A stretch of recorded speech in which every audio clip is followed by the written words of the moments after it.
Ao Senhor pertence a terra e tudo o que nela se contém, o mundo e os que nela habitam. Ouviremos agora a palavra de Deus. A palavra de Deus.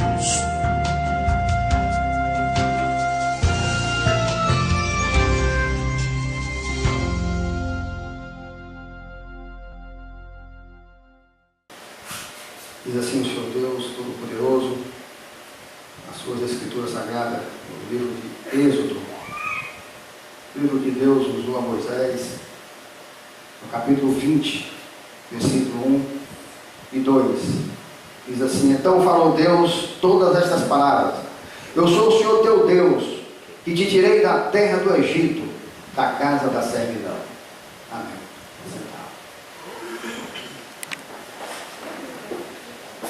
Lógico que se humanamente não se pode pensar que se prega em dois versículos desses, mas é a palavra de Deus.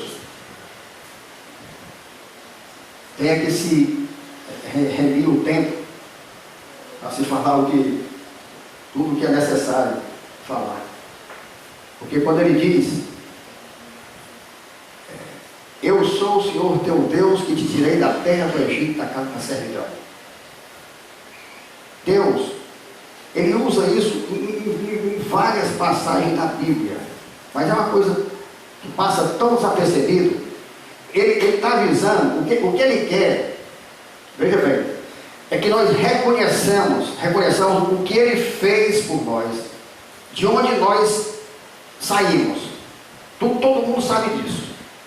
E as pessoas dizem isso: eu sei quem eu era, eu sei de onde eu saí. Mas isso não é reconhecer que o Senhor é o Senhor meu Deus. Ele diz: meu Deus é meu Senhor, eu sei de onde saí, eu sei de onde eu era, eu sei que...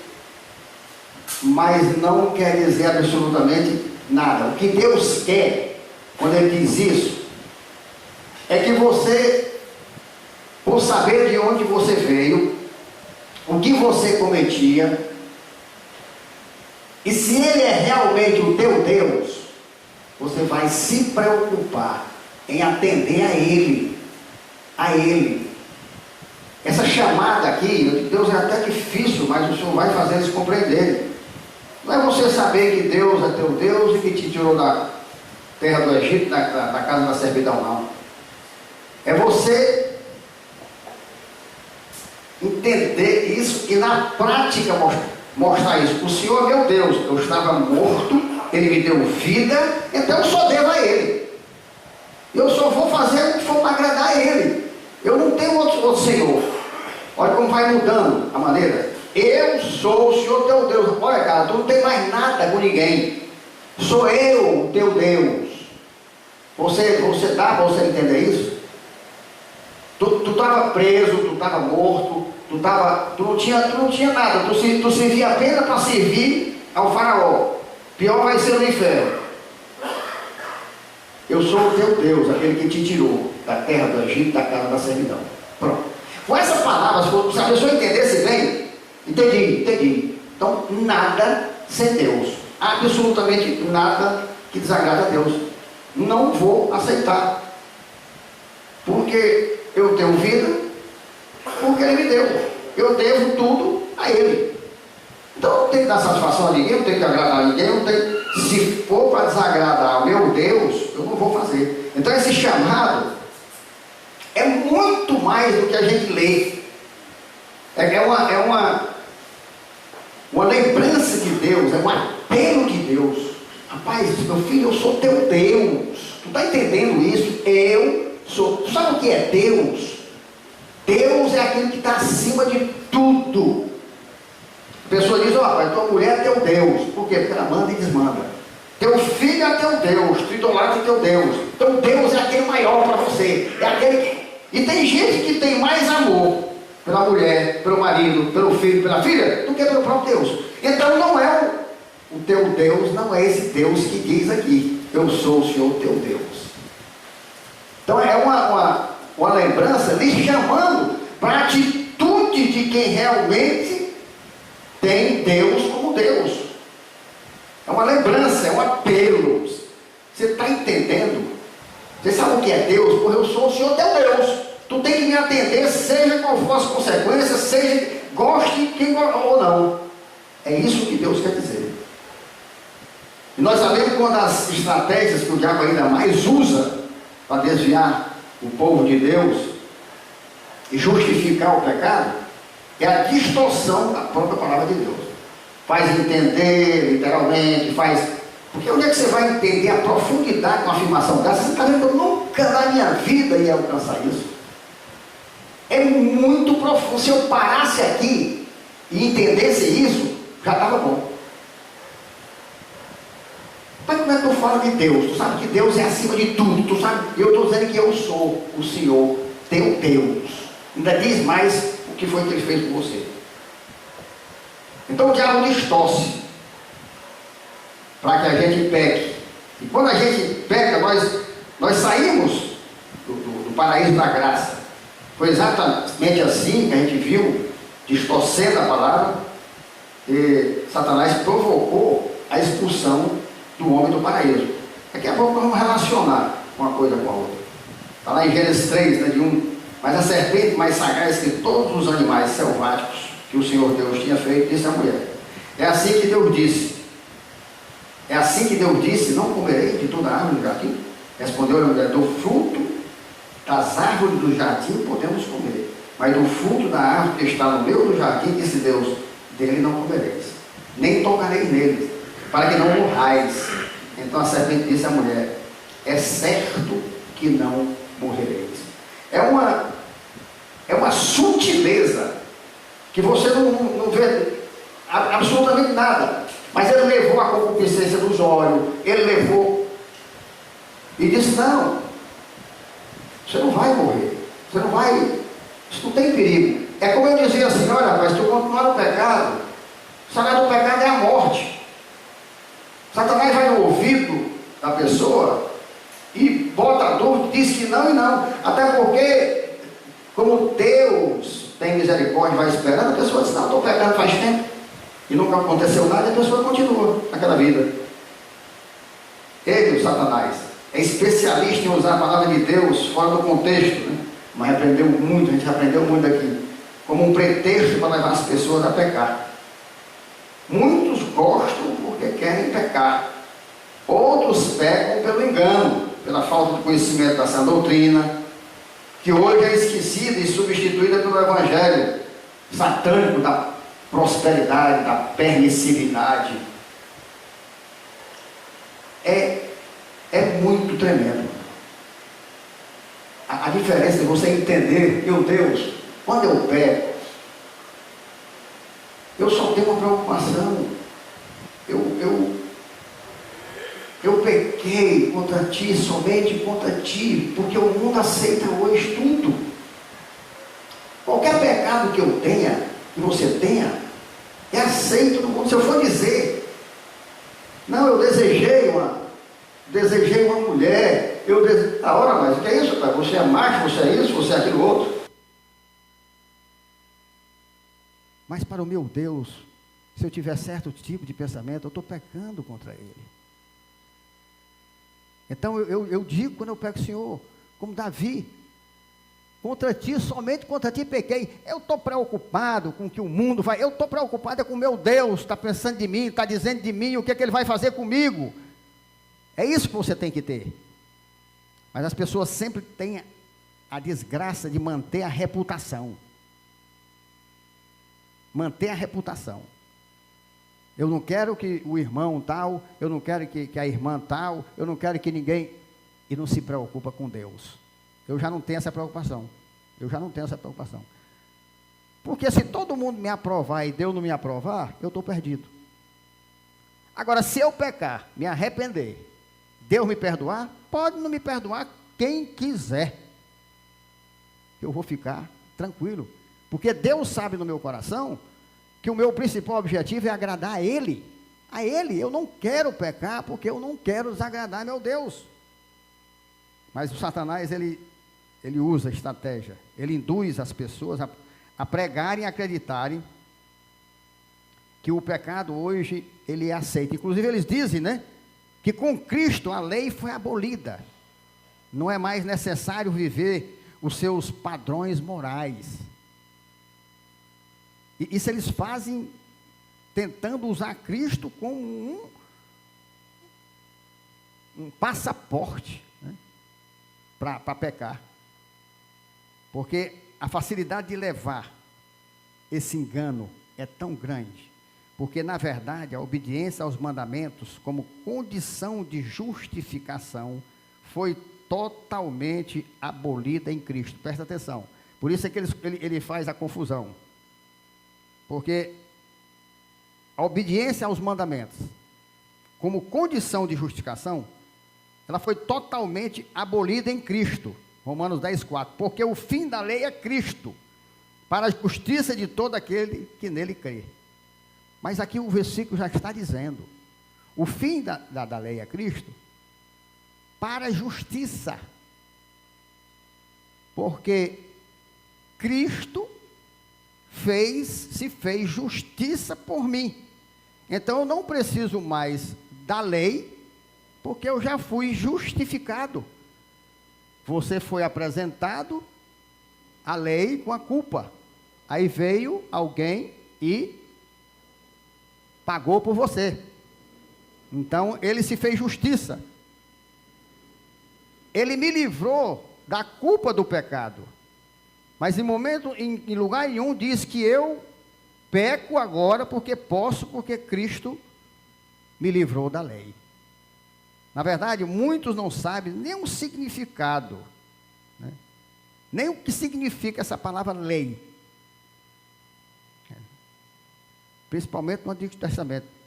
Por isso, é interessante nós entendermos um pouco, para você ver como é que o diabo usa e como é que muitos caem. Primeiramente, ela é usada no Antigo Testamento para designar os 10 mandamentos. Está em Êxodo 24:12. Então disse o Senhor a Moisés: sobe a mim ao monte e fica lá. Dar-lhe-ei tábuas de pedra e a lei e os mandamentos que escrevi para os ensinares. Então ela foi dada para designar os 10 mandamentos. Em segundo, ela é empregada quando se refere às ordenanças individuais. Levítico 6:9 diz assim: dá ordem a Arão e a seus filhos, dizendo: esta é a lei do holocausto, ordenanças. O holocausto ficará na lareira do altar toda noite até pela manhã, e nela se manterá o fogo do altar. Levítico 6:14. Esta é a lei da oferta de manjares. Os filhos de Arão oferecerão perante o Senhor diante do altar. Ainda Levítico 6:25. Fala a Arão e a seus filhos, dizendo: esta é a lei da oferta pelo pecado. No lugar onde se imola o holocausto, se imolará a oferta pelo pecado perante o Senhor, pois é coisa santíssima. Coisa santíssima é. Levítico 24:22.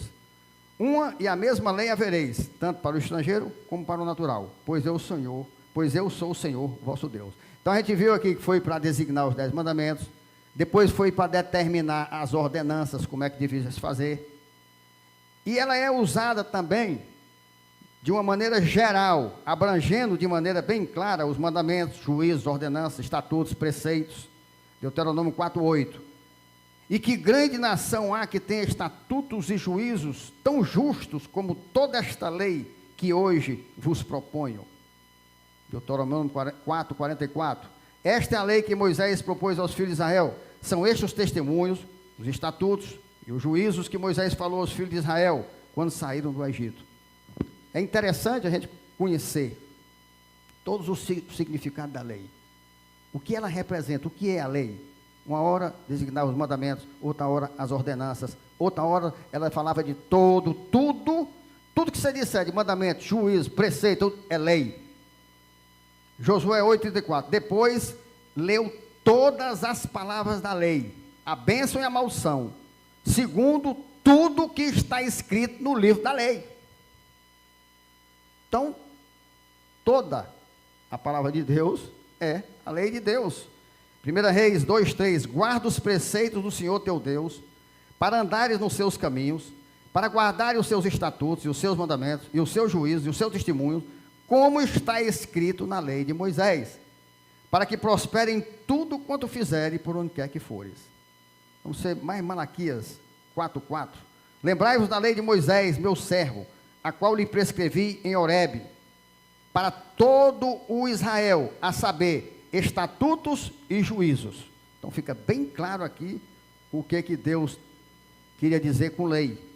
E todo Israel, toda a nação, transgrediu a lei e violou a aliança, porque desobedeceram em tudo, não só os mandamentos, mas desobedeceram os juízos, ordenanças e as demais obrigações contidas na aliança. A Bíblia é repleta de exemplos dessa desobediência. Hoje, as igrejas são repletas de exemplos dessa desobediência.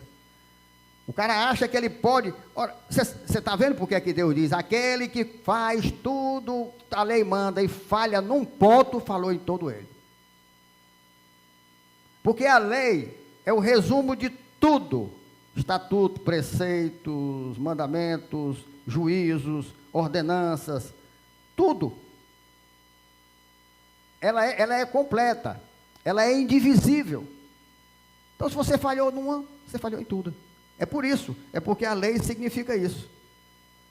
E eles fizeram isso, olha, por não guardarem o sábado, sofreram 70 anos de desolação e cativeiro, como um longo sábado de juízo pela sua infidelidade. Aonde é que Deus diz hoje que você não deve guardar o sábado? Que é o sabá, ou seja, falando numa linguagem mais, que você não deve ter o dia de descanso. Não é sábado, é dia de descanso, não tem nada a ver com o nosso sábado, não. Nosso dia de descanso é domingo. Então ele é o nosso sabá. Por isso que nós guardamos o domingo. 6 dias trabalharás, mas o 7º dia é o sabá do Senhor teu Deus. Tem uma igreja aí que literalmente guarda o sábado. Aí, como ninguém trabalha, também não trabalha no domingo. Aí está em desobediência. Porque o que Deus disse? 6 dias trabalharás. Eles só trabalham 5. E Deus disse para trabalhar 6. Aí eles guardam o sábado e o domingo. Estão em desobediência. É o jeitinho brasileiro, né? Para não trabalhar. Aí diz que foi Deus, ó. Deus não. Não é isso que Deus diz aqui, não. 2 Crônicas 36, 20, 21 diz assim, ó. O que escaparam da espada, a esses levou ele para a Babilônia, onde se tornaram seus servos e de seus filhos até o tempo do reino da Pérsia, para que se cumprisse a palavra do Senhor por boca de Jeremias, até que a terra se agradasse dos seus sábados. Todos os dias da desolação repousou, até que os 70 anos se cumpriram. Deus deu como vocês deixaram de guardar um sábado, porque agora a terra vai descansar 70 anos. Vocês vão ser escravos em outro lugar. Simplesmente pelo fato deles terem quebrado esse mandamento. Você já imaginou a maldição que existe nesse mundo hoje? Vá, meu amigo, dizer para uma pessoa que ela não pode trabalhar no dia do Senhor. Você é louco, rapaz. Como é que eu vou deixar de trabalhar no domingo? O comércio diz, é o melhor dia que tem. É claro, rapaz. Não precisa nem me dizer. Você acha que o diabo não dá uma força naquilo que vai contra Deus? Aí ele manda freguês, ele manda tudo. Aí o cara acha coincidência, o cara não vê nada, que o melhor dia de arrecadação dele é o domingo. O diabo está te dando, cara. O diabo está... É isso que você quer? Pois tome dinheiro amaldiçoado. Tome lucro amaldiçoado. Ah, mas tudo é shopping. Sim, daí? Porque a maioria vai para o inferno, tu vai também no meio deles? Eu tinha uma loja no shopping de importados. Eu tinha uma loja de shopping. Muito bem, obrigado. Quando Deus me conscientizou, anos atrás... Aí eu fechei. Porque o melhor lucro era no domingo. Eu não contei conversa. Eu não quero dinheiro amaldiçoado. Não quero dinheiro amaldiçoado. Fechei. Pai, você é doido? Eu digo, não quero, não tem nem conversa. Na hora que eu entendi a palavra. Aí o cara vem dizer para mim, que ele quer justificar que ele trabalha no domingo, exceto, né? Porque o dono do sábado, o Senhor Jesus, liberou as pessoas que cuidam de outras pessoas, a área médica e a área de segurança. Eu louvo muito a Deus, porque o Humberto ama essa profissão que ele está tendo. Já pensou se fosse outra que ele tinha que trabalhar no domingo? Lá ia nós apartar. Não tinha jeito de aceitar. Mas Deus é tão bom, que botou de duas que ele pode trabalhar abençoado por Deus no dia do Senhor. Aí Deus botou ele numa. Agradeço muito a Deus por isso. Mas não tem, meu irmão. Mas está comum. Pergunte para qualquer pastor, que eu duvido ele dizer. Não, meu irmão, é isso, você tem que trabalhar, você tem que comer, você tem que sustentar a sua família. Sustentar a família com dinheiro de amaldiçoado. Sustentar a família com lucro dado pelo Satanás para confrontar a Deus. Israel deveria manter-se separado de todas as nações circundantes, mas obedeceu desde o começo. Josué 9,14 diz assim: então os israelitas tomaram da provisão e não pediram conselho ao Senhor.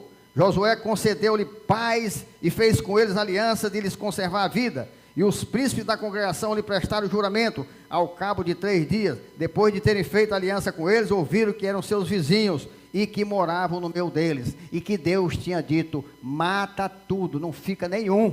Os cabalá fizeram aliança. Aí as pessoas querem fazer aliança com os do mundo. A aliança que eu estou dizendo, meu irmão, não é se associar em alguma coisa, não. Deus disse que permite que vos associeis com o do mundo, porque se assim não fosse, eu teria que vos tirar do mundo. Mas com aqueles que se dizem crentes e que fazem o que o mundo faz, com esse nem se assenteis para comer. Você está vendo? Por quê? Porque aí você tem que usar toda a palavra. Então eu posso ter uma sociedade com descrente? Pode. Mas aí o que a palavra diz? Que eu tenho que ser cabeça e não cauda. Né? Então, como o irmão disse, que está aprendendo agora, né? Tem que ser cabeça e não rabo. Mas a intenção valeu, né? Cauda, porque Deus é bondoso, educado, né? Mas o cara que não é cabeça é rabo mesmo. É rabo, não tem. Tem que falar cauda, porque Deus falou cauda. Mas é um rabo daqueles bem ruim mesmo. Então, você pode. Agora, desde que você mantenha a posição de um filho de Deus, agradando a Deus. Se não, fora. É muito simples. Você não pode usar um versículo separado do outro. Quando é de Deus, tem que se encaixar em toda a palavra. Se ele for contra, se falhar num, o que a Bíblia diz? Falhou em todos. Então você pega, coloca a luz da Bíblia, esse versículo confirma, esse confirma, esse confirma, esse confirma. Ah, então está certo. Mas falhou num, fora. Não adianta mesmo. Não, mas aqui diz texto fora do contexto, com pretexto, para fazer você pecar. Juízes 2:1 diz assim: subiu o anjo do Senhor de Gilgal a Boquim e disse: do Egito vos fiz subir, e vos trouxe a terra que sob juramento havia prometido a vossos pais. Eu disse: nunca invalidarei a minha aliança convosco. Vós, porém, não fareis aliança com os moradores desta terra. Antes derribareis os seus altares. Contudo, não obedeceste a minha voz. Que é isso que fizestes? Aí Deus, rapaz, mas está aqui, ó. Deus disse que tirou da terra do Egito, fez subir a terra da prometida. Aí disse a ele: não faça aliança com esse. Eu sou o Senhor teu Deus, que te tirei da terra do Egito, da casa da servidão. Você não precisa de ninguém. Não faça aliança com esse povo. Aí ele vai lá e faz. Não obedece à voz de Deus e faz. Aí Deus pergunta, olha o que é que Deus pergunta, o que é isso que fizeste, rapaz? É como se dissesse, rapaz, tu é doido, é? Tu é surdo, é? Eu disse a você que não fizesse, eu avisei, e tu faz exatamente o contrário. Juízes 3, 5, 6 diz assim, habitando, pois, os filhos de Israel no meio dos cananeus, dos heteus, amorreus, ferezeus, e heveus e jebuseus, tomaram de suas filhas para si por mulheres, e deram as suas próprias aos filhos deles, e rendiam culto a seus deuses. Pelo amor de Deus, é o que fazem hoje, rapaz. Tem cara que quer, pastor que casa, diz com um crente e com um descrente. Mulher estranha, homem estranho. Às vezes eu digo, meu Deus, o que eu mais quero, no bom sentido, hoje, é casar.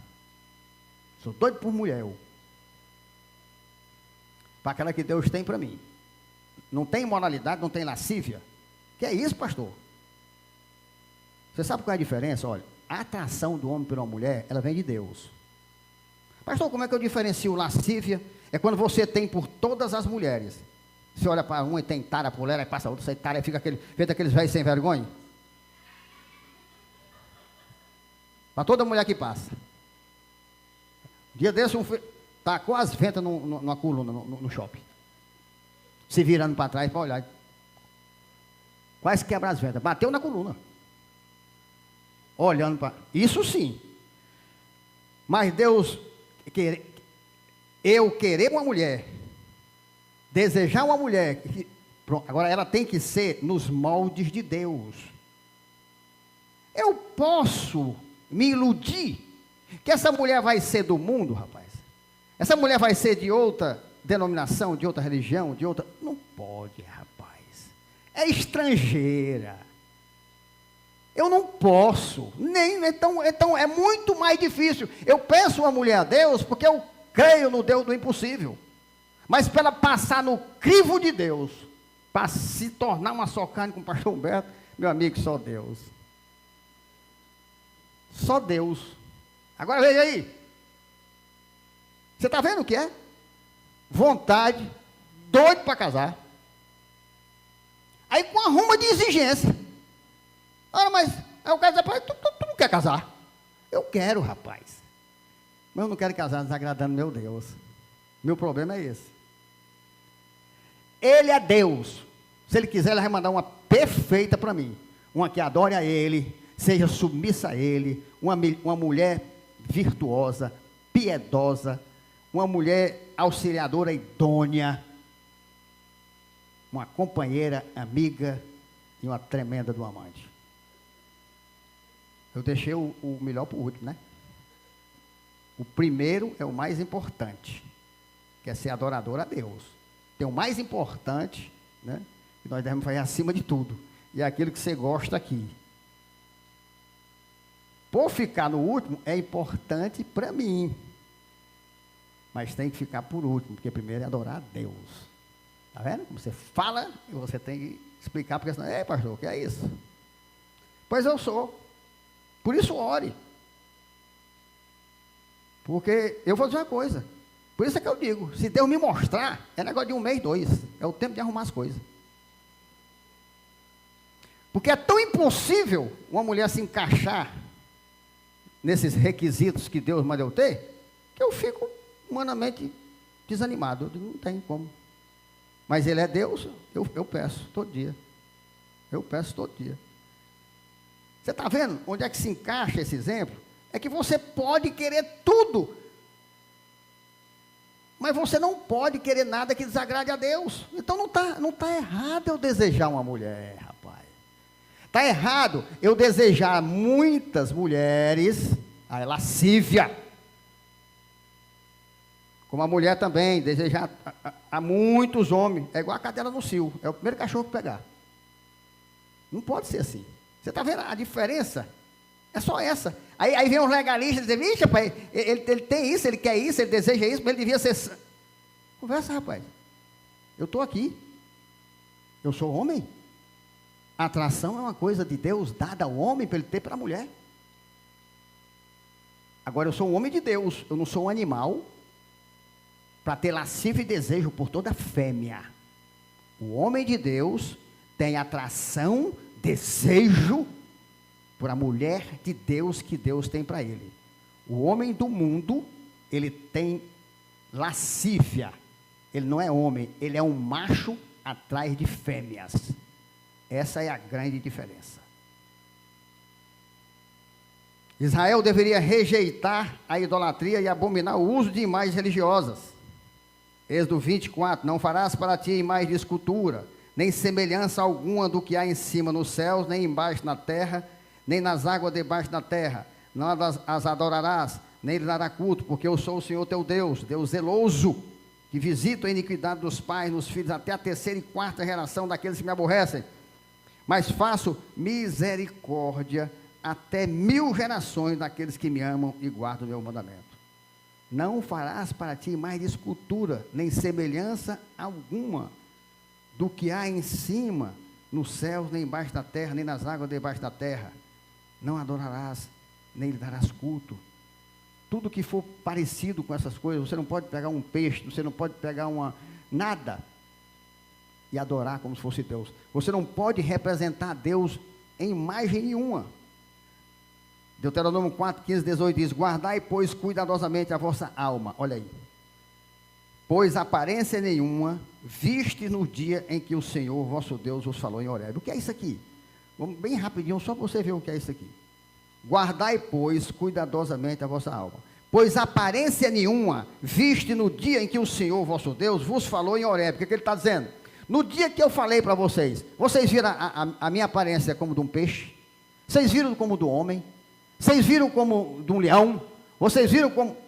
Então, o que Deus está dizendo é que você não pode representá-lo em imagem nenhuma. Nem as do céu, nem da terra, debaixo da terra, de canto nenhum. Nada, nada você pode dizer que é Deus. Você pode fazer uma relação do poder dele com a força do leão. Mas você não pode botar um leão e adorar dizendo que ele é Deus. Está vendo a diferença? Agora, ele é o leão de Judá. Isso aí é uma figura de linguagem, é uma representação. Mas eu não posso, porque eu digo isso, eu vou botar um leão e me prostrar e adorar. Esse é meu Deus, porque ele é o leão de Judá. Você está vendo? É exatamente isso aí. E é isso que as pessoas fazem. Por isso que ele diz aqui, ó, guarda a vossa alma. Quando você faz isso, sua alma vai para o inferno. Pois aparência nenhuma vistes no dia que o Senhor vosso Deus vos falou em Horebe. Você não viu ele parecido com nada. Ele quer dizer, se você tivesse me visto parecido com um homem, com um leão, aí você podia botar. Mas aparência nenhuma você viu em mim. Como é que você inventa aí, rapaz? Que eu pareço com isso, que eu sou desse jeito, que eu sou daquilo. Pastor, e Jesus? E Jesus? Eu não posso... Você não pode botar uma imagem, uma imagem é uma imagem, uma imagem é uma imagem, uma imagem é uma imagem. Ela não deixa de ser uma imagem. Aquela imagem não tem poder. Outra coisa, nós sabemos que Jesus também era homem. Então aquele que viveu lá, se alguém tivesse conseguido bater uma foto de Jesus, e você visse ela no quadro hoje, você ia dizer assim, Jesus homem. Esse é o nosso Senhor Jesus, mas eu estou vendo ele ali como homem, não como Deus, porque Deus não tem aparência nenhuma. É impossível você conseguir uma imagem que represente algo tão poderoso e grandioso como é o nosso Deus. Não tem como, não existe, nem o universo inteiro. Então, por isso, e a gente sabendo, né, da parte humana de Jesus, se tivesse uma foto dele, era Jesus homem. Mas não era Deus. Era a parte homem e não a divina. Então, ele manda guardar a alma. Não faça isso, porque você perde sua alma. Vosso Deus vos falou em Horebe, no meio do fogo, para que não vos corrompais e vos façais alguma imagem esculpida na forma de ídolo, semelhança de homem ou de mulher. Vendo aí? Semelhança de algum animal que há na terra, semelhança de algum volátil que voa pelos céus, semelhança de algum animal que rasteja sobre a terra, semelhança de algum peixe que há nas águas debaixo da terra. Está vendo? Está vendo uma palavra que você conhecia, mas você nunca colocou desse jeito? Está vendo a importância dela aqui? Como ele é repetitivo? Então, como é que você pode fazer um animal volátil? Invente um animal, invente aí. Ele diz na terra, até o que rasteja, o que há na terra, que é o leão e outros mais. Não tem, não existe. Como Deus é claro, é detalhista. Mas o povo faz isso.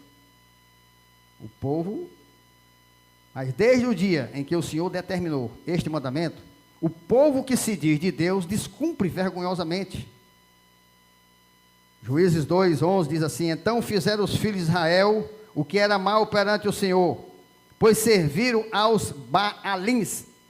Você já viu o crente? Um negócio de horóscopo. O crente perguntando aos astros qual o futuro dele. Diz que tem crente que não sai de manhã sem escutar o horóscopo. Deixaram o Senhor Deus de seus pais que os tiraram da terra do Egito. Você está vendo que ele sempre cita? Tu estava morto, escravo. Ele sempre cita, para você lembrar. Paz, tu tem um Deus, cara. Tu nem podia ter amigo. Como é que tu ia agradar um amigo se tu não ia ter amigo, se tu estava morto? Então tudo que tu é hoje foi Deus que fez. Então é só Deus. Tem negócio de papai, mamãe, irmã, irmão, não. Tá com Deus, está contigo. Não está com Deus, não tá. Não foi teu pai e tua mãe que te gerou para a eternidade, não, rapaz. Teu pai e tua mãe, no pecado fui concebido, no pecado nasci. Tu já vinha com o pecado de lá para cá. Foi concebido e gerado por dois pecadores. Nada, ninguém fez nada por você. Quem te tirou do inferno foi Deus, não foi teu pai e tua mãe, não. Mas o povo não entende, rapaz. Ele não resiste até a carne. Por isso que o diabo mais usa é a família. O que Deus diz na palavra? E os teus inimigos serão da tua própria casa. Eita, rapaz. Eu quero é ver, rapaz, quando se coloca na palavra todinha, o cabo ter argumento contrário. Por isso que não querem conversa com a Siloé. Não querem, porque a verdade aqui é pregada, é por Deus. É por pastor, não. E foram-se após outros deuses, dentre os deuses das gentes que havia ao redor deles. E os adoraram e provocaram o Senhor a ira, porquanto deixaram o Senhor e serviram a Baal e a Astarote. Pelo que a ira do Senhor se acendeu contra Israel e os deu na mão dos espoliadores que os pilharam. Tomaram tudo dele. E os entregou na mão dos seus inimigos ao redor. E não mais puderam resistir a eles. Por onde quer que saíam, a mão do Senhor era contra eles para seu mal. Como o Senhor lhes dissera e jurara. E estavam em grande aperto. Jeremias 2:11. Houve alguma nação que trocasse os seus deuses, posto que não era Deus? Deus estava dizendo assim: rapaz, vocês são tão ruins, porque eu sou Deus. Ó, presta atenção, essa comparação aqui. Deus me iluminando e me mostrando. Deus é o verdadeiro Deus. E eles deixaram Deus pelos deuses falsos. Mas os que estavam com os deuses falsos não deixaram os deuses falsos pelo verdadeiro Deus. Por isso que Deus diz aqui: houve alguma nação que trocasse os seus deuses, posto, embora eles não fossem Deus. Então eles foram mais fiéis que vocês, rapaz. Eles foram fiéis a quem não era Deus. E vocês abandonaram aquele que era Deus para vocês. Na comparação, você está entendendo? Justificava os que serviam aos falsos deuses, vim para Deus verdadeiro. Mas os que estavam com Deus verdadeiro e para os falsos deuses, isso aí não justifica. Isso aí não justifica, meu irmão. É inaceitável. Todavia, o meu povo trocou a sua glória por aquilo que é de nenhum proveito. A glória nossa é Deus. Eu posso me gloriar, em Cristo Jesus. A palavra de Deus diz que eu posso. Então a minha glória é Deus. Aí ele diz aqui, ó, o meu povo trocou a sua glória por aquilo que é de nenhum proveito, por falsos deuses, por coisas mundanas, por coisas, é o que estão fazendo hoje, é o que as igrejas estão cheias de gente desse jeito, e os falsos pastores ali, enchendo o bolso de dinheiro e levando milhares para o inferno. Jeremias 2:26 diz assim: como se envergonha o ladrão quando o apanham, assim se envergonham os da casa de Israel. Eles, os seus reis, você está vendo? Se envergonham como ladrão quando é apanhado. Não é porque se arrependeu, não. Vixe, me pegaram, fui preso. Eles, os seus reis, os seus príncipes, os seus sacerdotes, os seus profetas, que dizem a um pedaço de madeira: tu és meu pai, e a pedra, tu me geraste. A pessoa? Porque ele está lá adorando a pedra.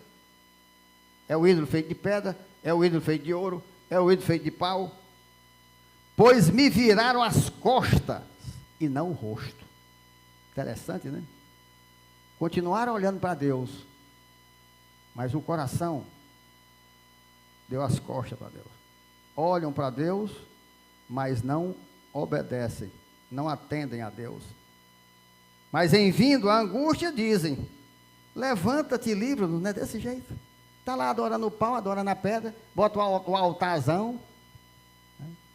Ainda tem uns que é tancado dentro de uma gaiola, parece um passarinho. Aí abre ali, bota água, bota flor, bota não sei o quê. Quando acontece alguma coisa, oh meu Deus, me ajude. Vá pedir um pedaço de pedra, rapaz. Oh meu Deus, vá pedir lá o papai, a mamãe. Você não foi para ele? Você não foi para ela? Então quando vier um aperto, procure ele, procure ela. Onde, pois, estão os teus deuses? Aí aqui é Deus perguntando, ó.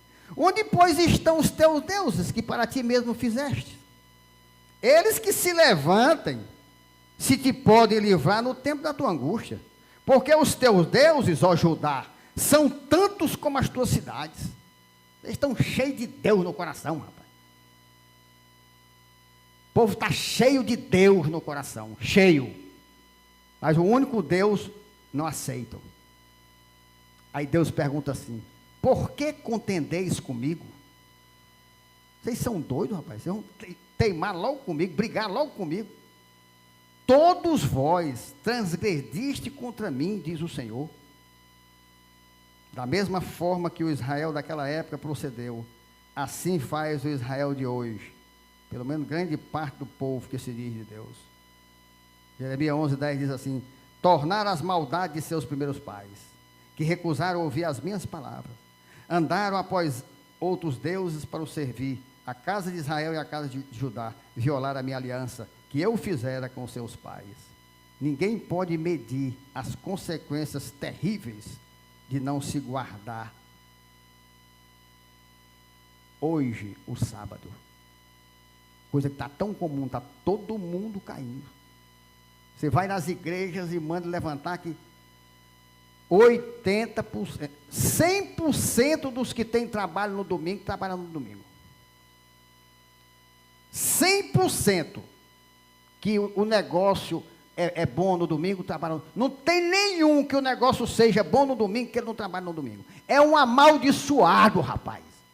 É um sustentado pelo diabo. Ele está transgredindo ao mandamento de Deus. Ele está brigando com Deus, ele está peitando Deus. Ezequiel 20:11-13 diz assim: dei-lhes os meus estatutos e lhes fiz conhecer os meus juízos, que é a mesma coisa de lei, como a gente viu aqui, os quais, cumprindo os homens, olha aí, ó, viverá por eles. Então só tem um jeito de você viver, é cumprindo os estatutos, a lei, o juízo de Deus. Também lhes dei os meus sábados, olha aí, ó, também lhes dei os meus sábados, para servirem de sinal entre mim e eles, para que soubessem que eu sou o Senhor que os santifica. Então o sábado, o domingo, é o sinal, é a simbologia da aliança entre nós e Deus. É para me saber que Deus é o meu Senhor e é Ele que me santifica. É isso que ele diz aqui. Também lhes dei os meus sábados para servirem de sinal entre mim e eles, para que soubesse que eu sou o Senhor que os santifica. Então não tem justificativa. Agora, se uma coisa tão simples estão pecando, quebrando, você imagine o restante das coisas. Você está vendo, meu irmão? Como muitos são chamados e poucos os escolhidos. Você está vendo como é difícil entrar no reino do céu? O reino do céu é tomado por esforço, rapaz. Não é por zoada, por conversa fiada, não. O reino dos céus é tomado por esforço. Quando Deus diz que a porta é estreita, é porque vai passar pouca gente. Você sabe que eu às vezes até penso que tem uma coisa literal na Bíblia? É os 144 mil que são salvos. Eu já estou achando é muito, 144 mil. Eu já olho assim para a Bíblia e disse, ainda vai ser salvo 144 mil? Já estou achando é muito já.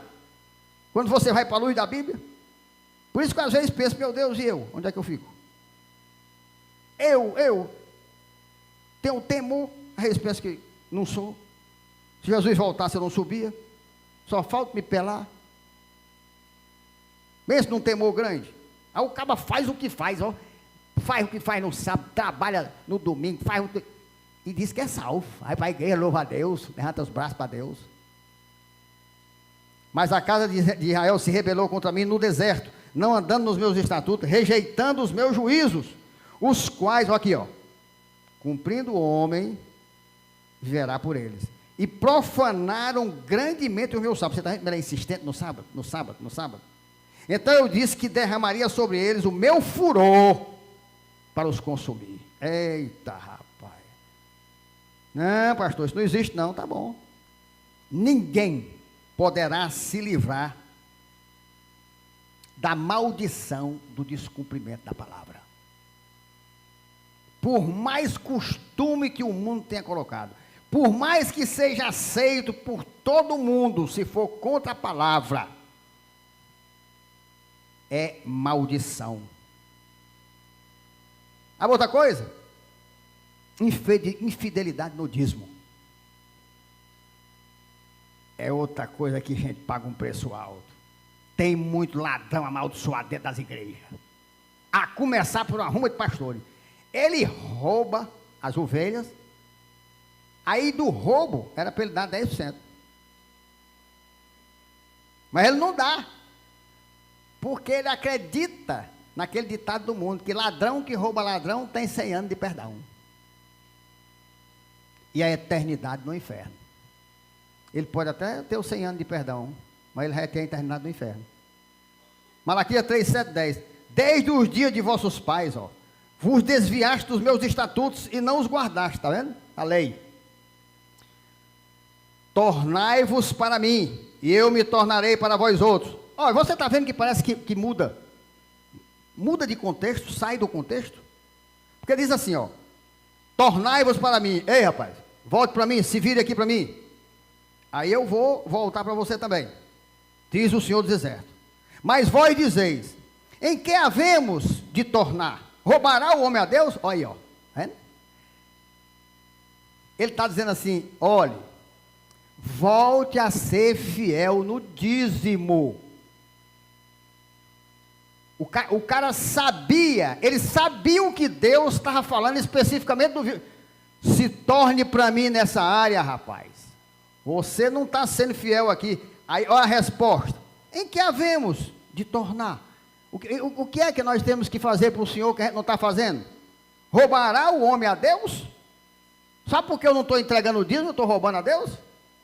Todavia, vós me roubais e dizeis, em que te roubamos?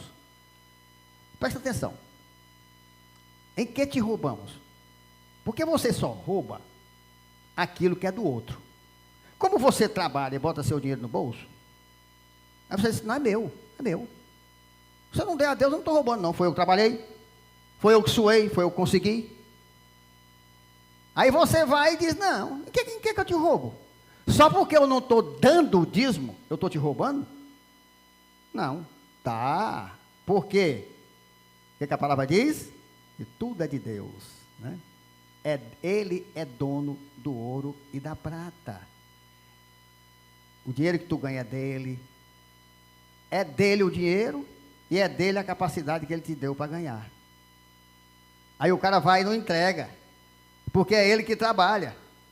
Aí ele pergunta, em que te roubamos? Aí Deus diz, nos dízimos e nas ofertas.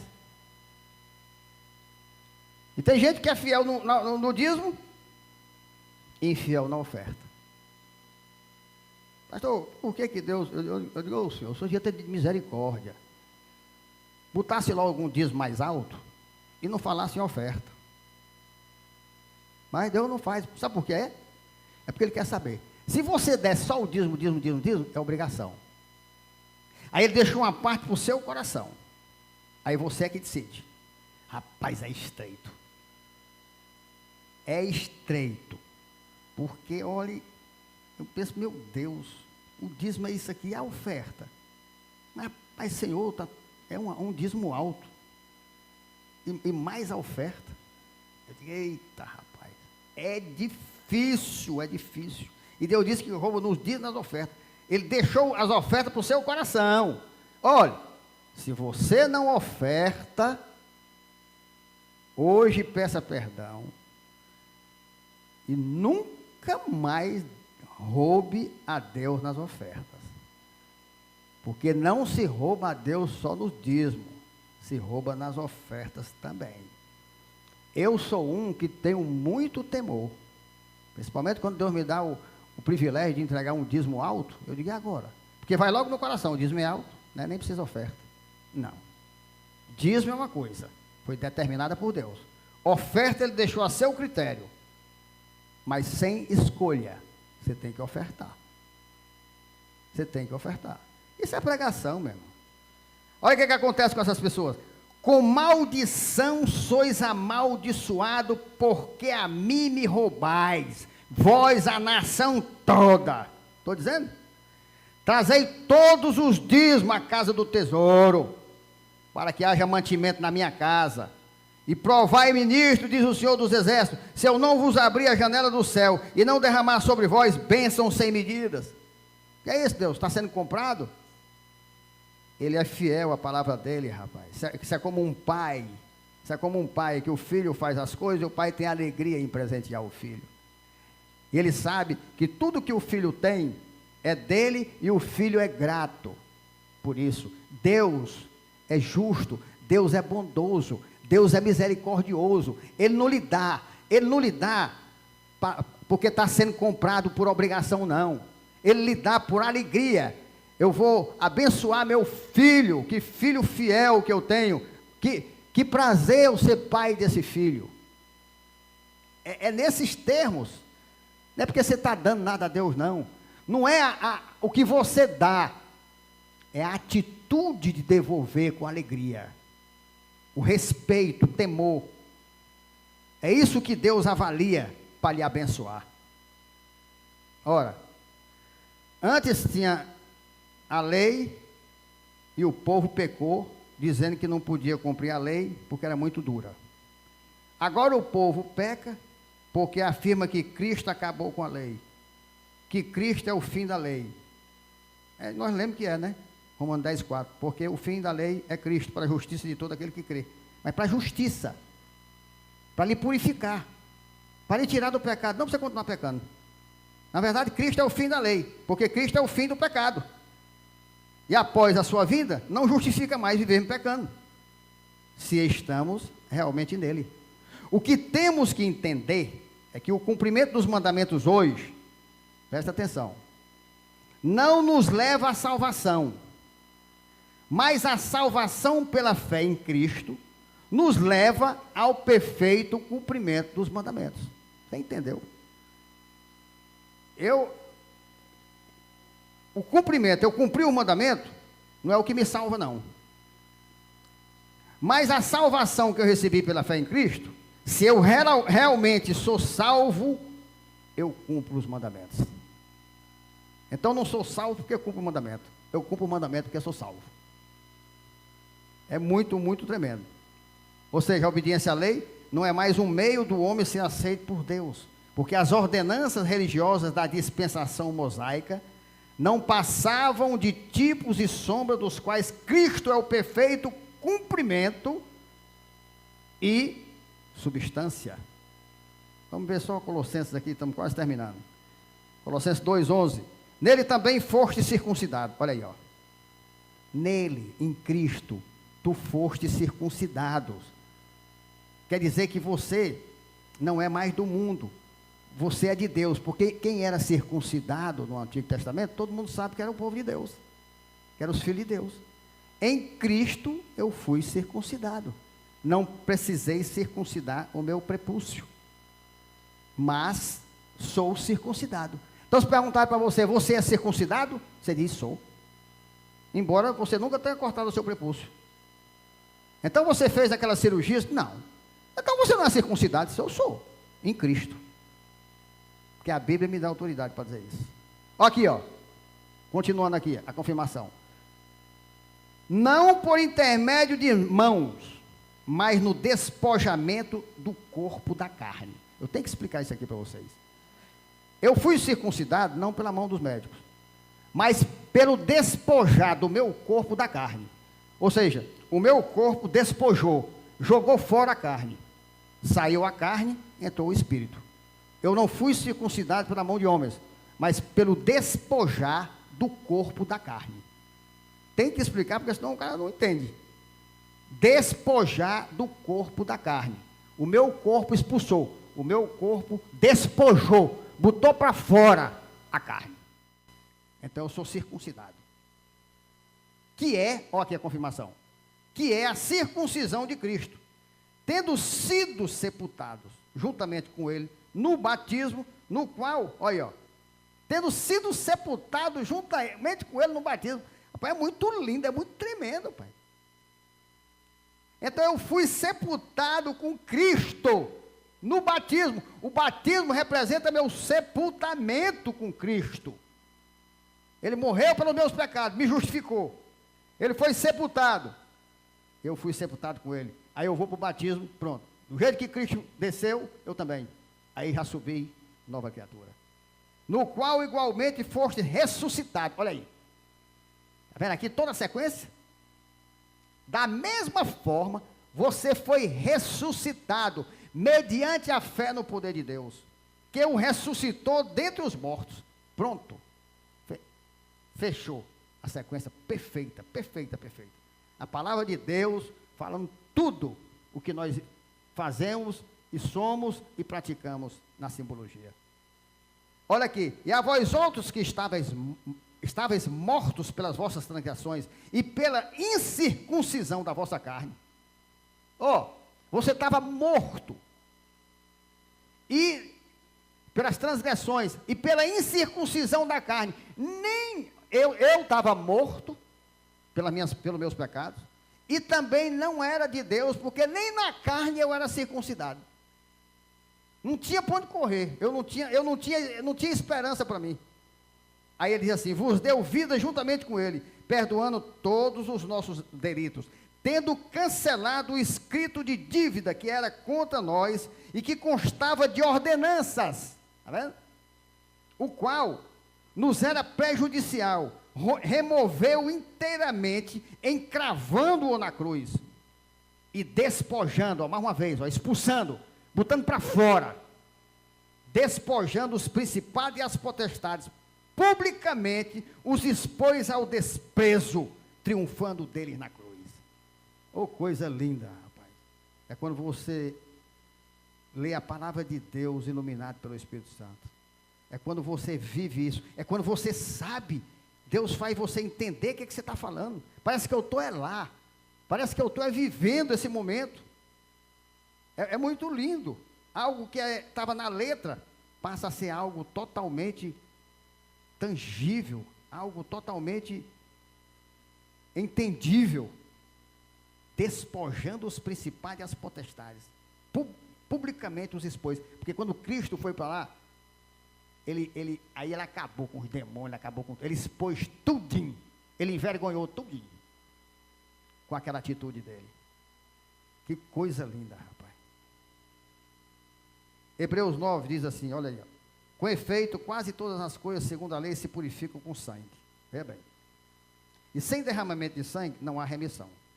Era necessário, portanto, que as figuras das coisas que se acham no céu se purificassem com tais sacrifícios, mas as próprias coisas celestiais com sacrifício a eles superiores.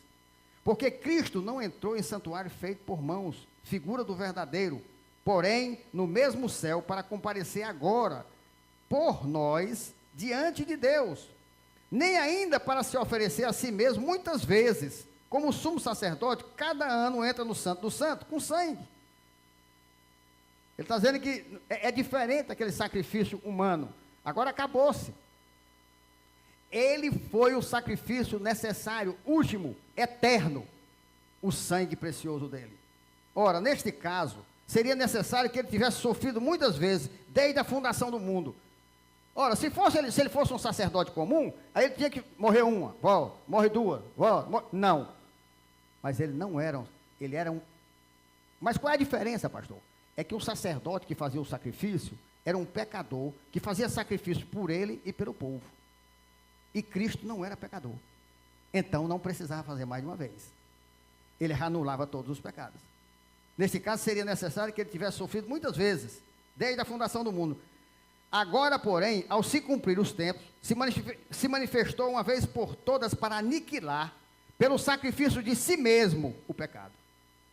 E assim, como aos homens está ordenado morrerem uma só vez, vindo depois disso o juízo, assim também Cristo, tendo se oferecido uma vez para sempre, para tirar os pecados de muitos, aparecerá segunda vez, sem pecado, aos que o aguardam para a salvação. Ora, visto que a lei tem sombra dos bens vindouros, não a imagem real das coisas, nunca jamais pode tornar perfeito os ofertantes, com os mesmos sacrifícios que ano após ano, perpetuamente eles oferecem. De outra sorte, não teria cessado de ser oferecido, porquanto os que se prestam culto, tendo sido purificados uma vez por todas, não mais teriam consciência de pecados?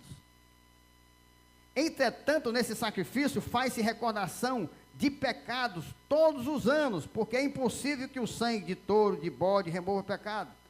Como eles querem fazer aí, oferta e não sei o que, e campanha, para ver...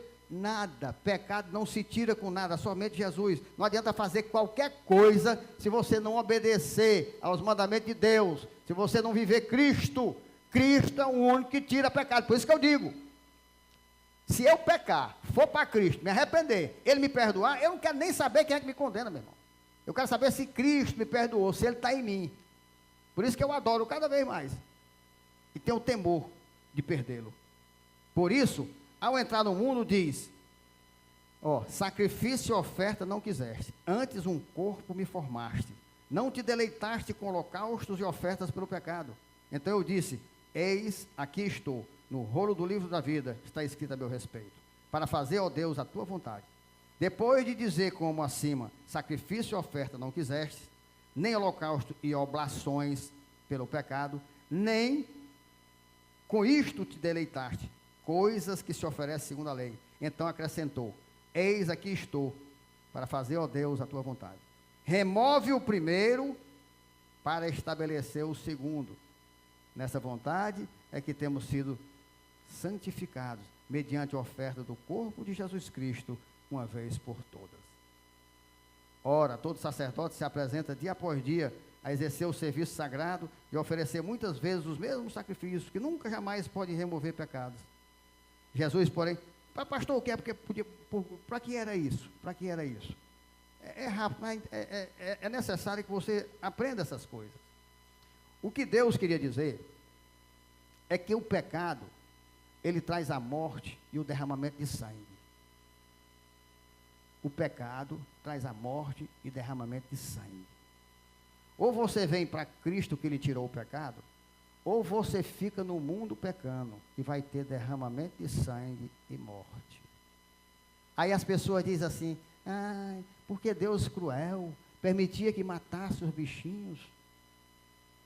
Por que Deus fazia isso, sacrificar os bichinhos? Mas era por causa da sua culpa, rapaz, é por causa de você. Você pecava, aí Deus dizia, ó, por causa de você, vai ter que sacrificar o bicho.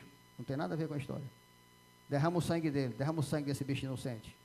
O que o bicho tinha a ver com o teu pecado? Mas era para ver se conscientizava, mas não adiantava. Aí Cristo disse, agora pronto, uma vez por todas, viu? Já que a lei não consegue te sustentar sem pecar e tem que continuar os sacrifícios, então agora vem um que está acima da lei. Pode te sustentar sem pecar. Está vendo aí? A que conclusão linda, tremenda nós chegamos quando Deus nos mostra a palavra por completo. Jesus, porém, tendo oferecido para sempre um único sacrifício pelos pecados, assentou-se à destra de Deus, aguardando daí em diante, até que os seus inimigos sejam postos por estrado dos seus pés. Sabe o que é o estrado dos pés? É a simbologia do inferno. Eles vão lá para baixo, nós vamos pisar em cima, nós vamos ficar por cima. Cristo está por cima do inferno. Porque com uma única oferta, aperfeiçoou para sempre quantos estão sendo santificados. E disto nos dá testemunho também o Espírito Santo, porquanto após ter dito, esta é a aliança que farei com eles. Depois daqueles dias, diz o Senhor, porei no seu coração, olha aí, ó, olha que coisa linda. Quando eu digo que a gente não peca mais, quando eu digo que não tem mais, pronto, quando Cristo vier, olha, ele confirmando mais uma vez aqui em outras palavras. Ó, após ter dito, esta é a aliança que farei com eles. Depois daqueles dias, diz o Senhor, porei no seu coração as minhas leis, e sobre a sua mente as inscreverei. Acrescenta, também de nenhum modo me lembrarei dos seus pecados e das suas iniquidades para sempre. Ora, onde há remissão destes, já não há oferta pelo pecado. O que ele quer dizer aqui? Ora, onde houver remissão deste, já não é oferta pelo pecado. Ele está dizendo o quê? Onde acabar, onde não existir mais o pecado, não precisa mais oferta pelo pecado. Onde não houver o pecado, não precisa oferta. Onde não é dívida, não precisa você pagar. É isso que ele diz aqui. Onde há remissão dos pecados. Você não olha dizendo, e não sabe que Deus, Jesus, né, remiu os nossos pecados, ele acabou com o nosso pecado, pronto. Então se ele acabou com os nossos pecados, não há mais oferta pelo pecado. Ninguém precisa ofertar mais nada pelo pecado. Eu não preciso mais fazer sacrifício nenhum sacrifício. Eu tenho que fazer sacrifício de jejum, de oração e tudo, para mim não pecar. Não é para pagar pelo pecado. Pecado só tem um jeito, é arrependimento e deixar. O sacrifício que eu tenho que fazer é para me fortalecer a alma contra o pecado. Mas não para pagar o pecado. Isso tem que ficar bem entendido. Eu pequei, agora eu vou fazer isso, e Deus vai me perdoar. Não, senhor. Não, senhor. Ele não vai perdoar porque você está jejuando, nem nada, não. Você vai se fortalecer para não pecar. Porque perdoar é Ele, sem nenhuma condição que você possa fazer nada. Se não for a misericórdia dele para lhe perdoar, acabou-se, meu amigo aí. Pode esquecer que não tem como. Então a lei, como dispensação, ou como relacionamento com Deus, aí sim, ela foi cancelada. Com o Evangelho, Deus introduziu uma nova dispensação, com uma novidade e boa notícia para os gentios. Esta nova dispensação é para os judeus e gentios, sem nenhuma distinção. Entendemos que a velha dispensação era da letra, um mandamento exterior. A nova dispensação é a do Espírito, é um poder interior. Então, no final, meu irmão. 2 Coríntios 3:1 diz assim: começamos, porventura, outra vez a recomendar-nos a nós mesmos? Ou temos necessidade, como algum, de carta de recomendação para vós outros ou de vós? Está vendo aqui? O que é que eu digo aqui? Eu não quero recomendação de ninguém não, rapaz.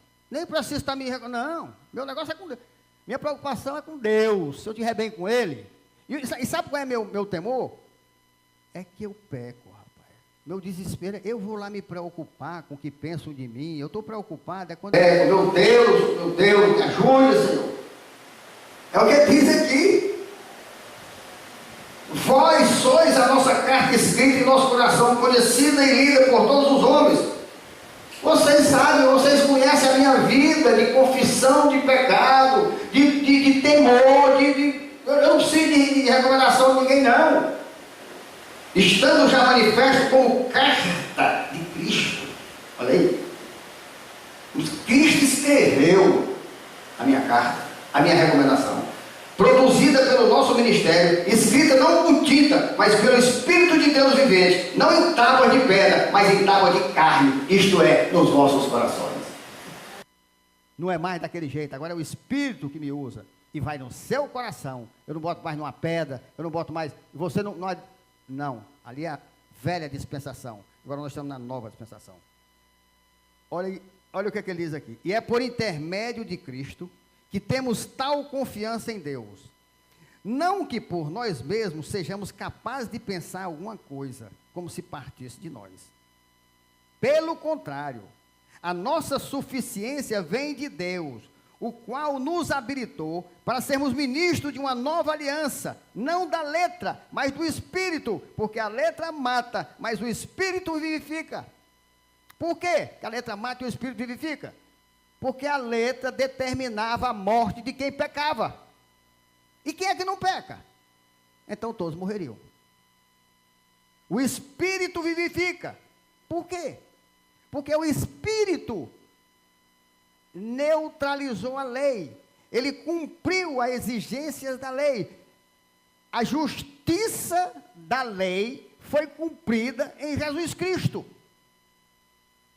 Ele pagou o que eu deveria pagar. Não tem mais o que eu pagar. Então a letra mata, mas o Espírito vivifica. A letra mata, e o Espírito vivifica. Não é mais ainda do que você possa entender. Vivifica. Você está morto e ele dá vida. E a letra, você estava vivo e ela lhe matou. Porque você estava vivo e você pecou. E a lei dizia que diz que o salário do pecado é a morte. Então a letra mata, o Espírito vivifica. Quem está vivo, a letra leva à morte, porque ninguém consegue cumprir a lei. E quem está morto, o Espírito vivifica. Porque Cristo deu-nos a vida. É impossível você ensinar, discipular, pregar uma palavra dessa com menos tempo, meu irmão. Você viu que foi um versículo? Eu sou o Senhor teu Deus, que te tirei da terra do Egito, da casa da servidão. Você não acha que eu não penso como você, não? O que o Senhor vai pregar aqui? É a mesma coisa que eu penso. O que é, meu Deus? O que é? Está vendo? A primeira dispensação era um código objetivo. A segunda, uma mudança subjetiva. A primeira, uma condenação pela ética. A segunda, uma dinâmica transformadora. Para nós encerrarmos mesmo. Romano 8. Agora, pois, já nenhuma condenação há para os que estão em Cristo Jesus. Está vendo aí? Para os que estão em Cristo. Não tem condenação. Quem não está em Cristo pode pular, rolar, fazer o que fizer, que não está condenado. Porque a lei do Espírito da vida em Cristo Jesus, a lei do Espírito da vida, a lei, letra, ela tinha o Espírito da morte. A lei de Cristo, Cristo, tinha o Espírito da vida. A lei, letra, vinha e trazia a morte. O Espírito veio e trouxe a vida. Então, a lei do Espírito é a vida.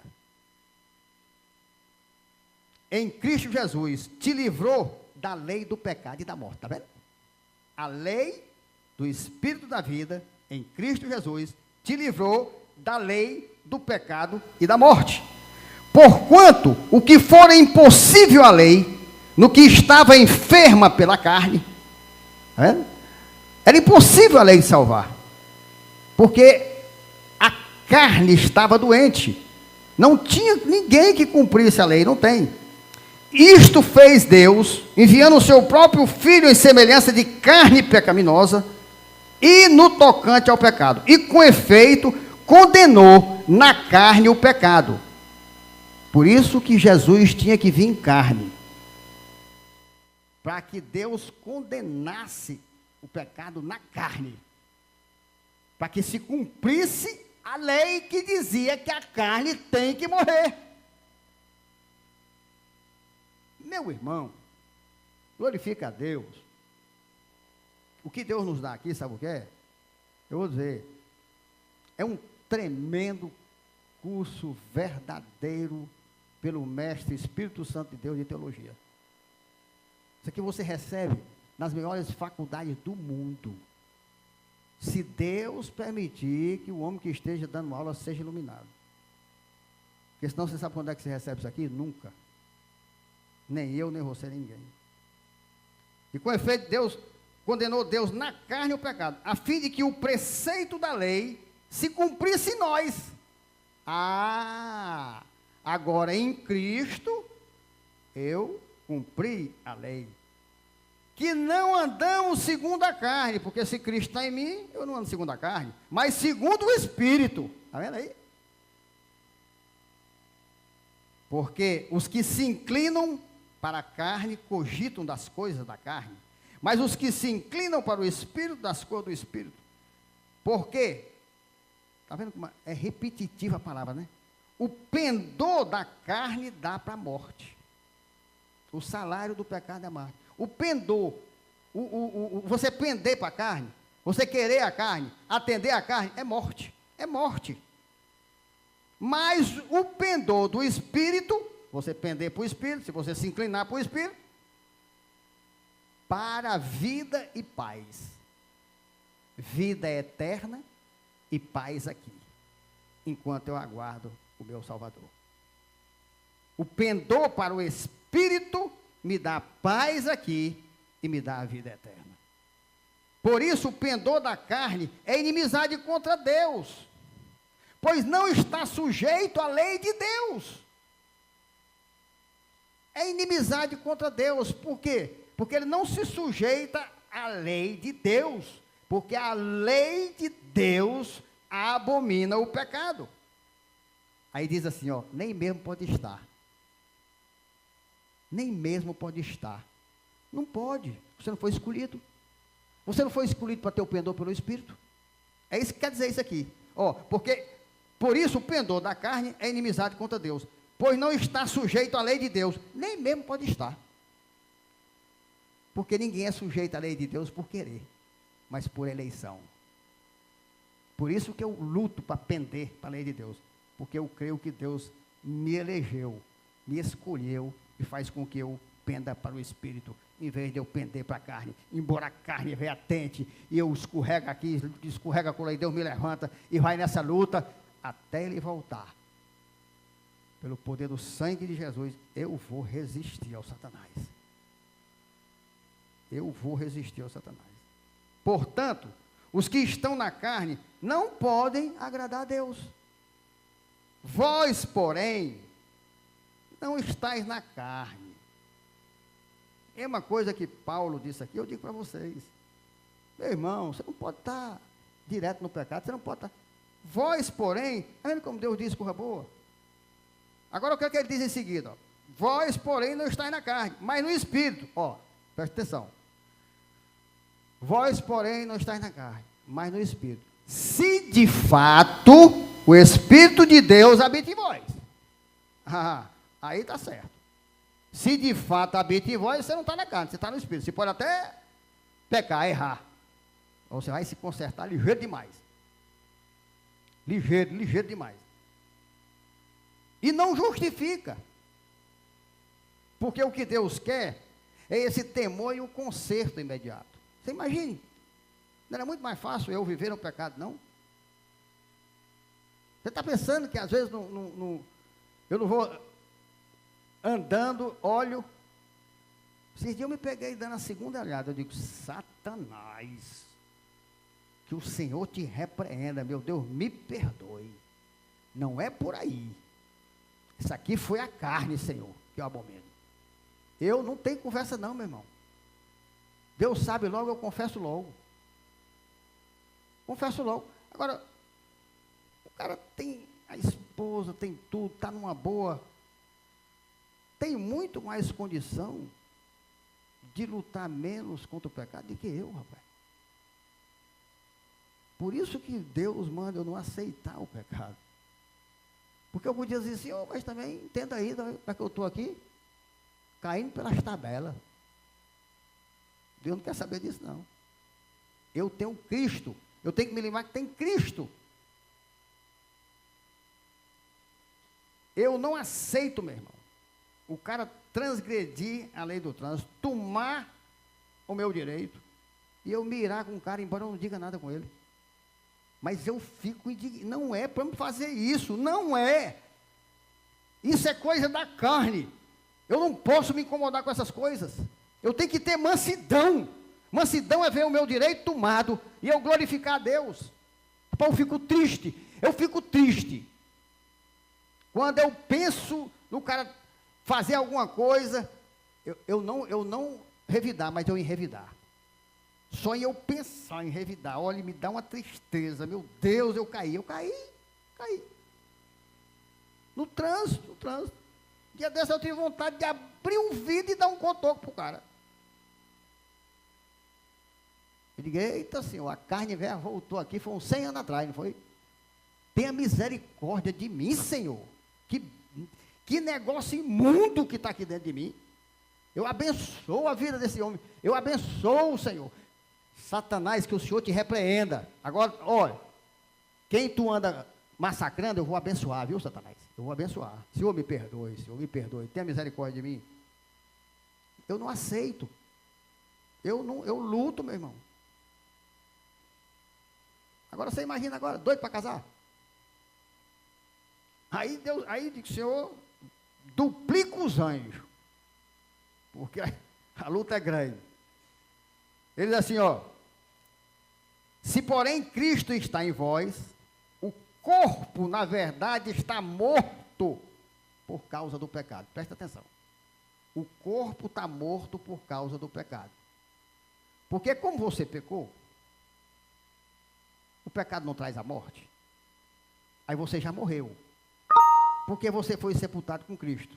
Na verdade, Cristo morreu no seu lugar. Como você está em Cristo, então o seu corpo morreu. É o que ele diz aqui. O corpo, na verdade, está morto por causa do pecado. O teu corpo morreu porque você pecou. Aí Cristo teve que morrer. Porque se você morresse sozinho, sem Cristo, não tinha valor. Porque você já estava no pecado. E a lei de Deus dizia que tinha que ser um sem pecado para pagar pelo pecado dos outros.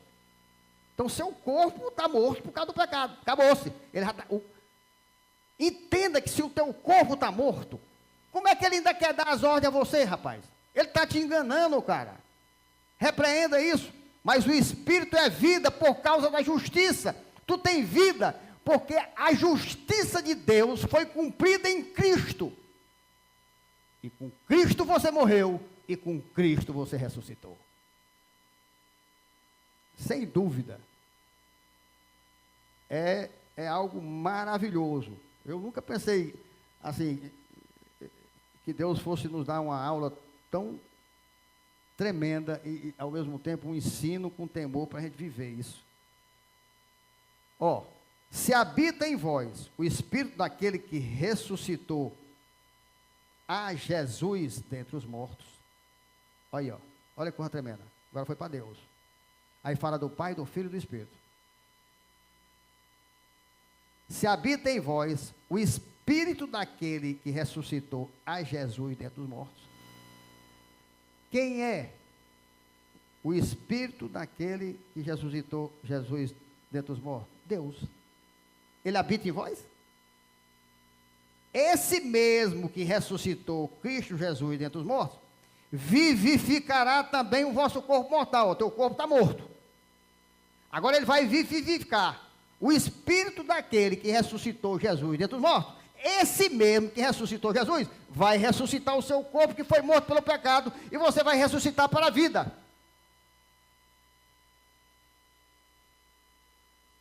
Também o vosso corpo mortal, por meio do Espírito em que vós habita. Assim, pois, irmãos, somos devedores, veja bem, não a carne, como se constrangidos a viver segundo a carne.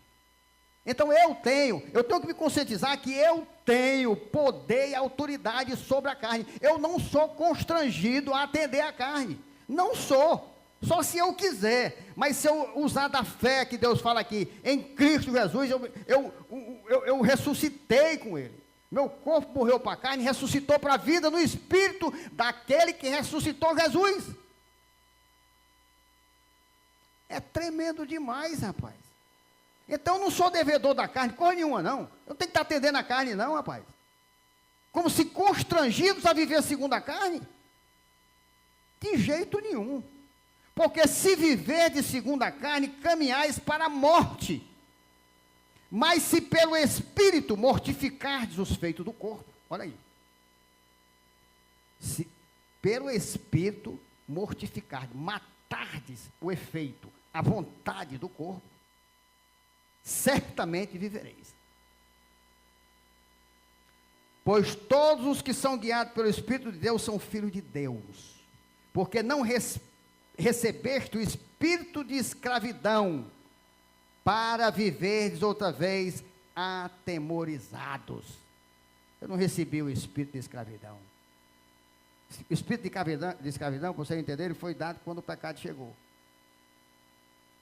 Aí eu vivia atemorizado. Por quê? Porque a lei dizia que quem pecava ia para a morte, e eu não tinha jeito, eu pecava. Então eu tinha o espírito de escravidão que me levava a pecar, e eu vivia morrendo de medo, porque eu sabia que o pecado levava para a morte, e eu não podia fazer nada. Até que Jesus veio, cumpriu a justiça por mim, aí eu fui liberto da lei do espírito da morte, para a lei do espírito da vida. Porque não recebeste o espírito de escravidão para viver outra vez atemorizado, mas recebeste o espírito de adoção. Você foi adotado por Deus. Ele te resgatou. Baseados no qual chamamos Abba, Pai. Abba, Pai. Agora sim, ó. Terminamos aqui. Agora você vai entender o que é esse Abba. Abba é pai. E pai é pai. Aí, baseado nisso tudo, agora eu posso chamar, olhar para Deus e chamar Papai. Papai, o nome completo. Ele é meu pai. Abba, Pai. O próprio Espírito testifica com o nosso Espírito que somos filhos de Deus. Ele diz para mim: não peque, meu filho. Você é filho de Deus. Você não tem mais escravidão da carne no corpo. Foi despojado do seu corpo a carne. Agora é Cristo que vive e reina em você. Papai, a pessoa, baseado no qual clamamos, né? Papai. Que coisa tremenda. Onde é que você vai ter um entendimento que Abba, Pai, é a maneira completa, carinhosa de se chamar Deus? Papai. Não é mais forte, né? Você chama pai? Pai, pai. Papai, você enche a boca, papai, paizinho querido, meu papai. Da maneira que está aqui, soa muito mais forte do que pai. Essa, meu irmão, é a palavra de Deus. É que você entende a essência dela. Aquilo que o Criador, aquilo que o legislador queria que você entendesse e soubesse. Então não tem como você pegar um versículo de uma passagem dessa e falar, porque está tudo ligado. Quando você usa um versículo como foi usado, é a mensagem central para você abrir tudo o que Deus quer que saiba. Eu sou o Senhor teu Deus que te tirei da terra do Egito, da casa da servidão. Por que você faz isso? Não tem razão de você fazer isso. Você não tem que agradar ninguém. Você está doido? Eu sou o Senhor teu Deus. Tem algo mais forte do que Deus? Não, mais poderoso? Não. Por que você faz, rapaz? Aí Deus vem falando tudo, aí Deus confirma tudo na palavra. Palavra de Deus é quando você faz assim, quando Deus lhe dá, e ela se completa em toda a Bíblia de Gênesis, Apocalipse. Aí você diz assim, essa pregação foi Deus que iluminou. Quando o cabo inventa, aí quando você vê uma palavra que ela vai em choque de outra, pode ter certeza que foi o homem que fez. Você sabe quando é que eu tinha capacidade para uma pregação dessa aqui, meu irmão? Nem que eu vivesse 10 mil anos de existência. Nenhuma experiência humana faz o homem pregar dessa forma. Eu tenho que glorificar a Deus. Eu tenho que entregar a glória a Deus. Eu me maravilho. Eu recebo isso aqui, como se eu estivesse vendo a primeira vez. Por isso eu tenho certeza que é Deus falando para nós. Porque me maravilha, me maravilha. Eu termino assim pensando, meu Deus, que coisa maravilhosa. Eu li, eu reli, mas eu nunca imaginei que Deus ia nos falar dessa forma. Porque Ele é Deus. E eu tenho que me surpreender, eu tenho que me surpreender. Se é Deus que fala, eu não posso saber com antecedência do que Ele vai falar. Quem sabe de antecedência é o homem. Mas que Deus mais uma vez me surpreendeu aqui, me surpreendeu. E você há de concordar que mesmo cansado ou com sono, para receber o que nós recebemos aqui, não podia ser em menos tempo não, meu irmão. Não podia mesmo. Aqui cai por terra todos os argumentos diabólicos daqueles que querem justificar o pecado, deturpando o fim da lei. Fim da lei quer dizer também fim do pecado. Pela graça do Espírito Santo de Deus, alcancemos a justiça em Cristo, cumprindo dos mandamentos de Deus, como sinal da nossa salvação, em nome de Jesus. Amém.